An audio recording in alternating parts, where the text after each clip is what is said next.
Hey, it's Kate with WTI.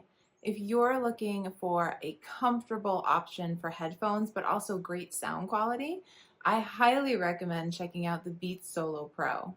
I have them here in the black, which I think looks nice and sleek. And there's so many things I love about these headphones. One is that on the right side, it actually has a physical button that you can click. You can hear and feel it clicking, which I love, to increase or lower the volume or pause what you're listening to.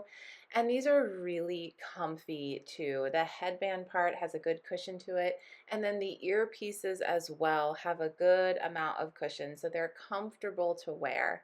And of course, these have Beats sound quality, which I find to be amazing. And the noise cancellation feature as well is really great. They've got left and right indicator, and of course, they're adjustable as well to make them larger or smaller depending on what you need. And I love too how easily they fold up, so it's super convenient for storage or when you're on the go. I think all around, these are just such great Bluetooth headphones with that noise cancellation feature. They're really nice to wear. They look cute too, and I've just been really happy with them. I really love these headphones, and I think that you will too, but that's just my point of view.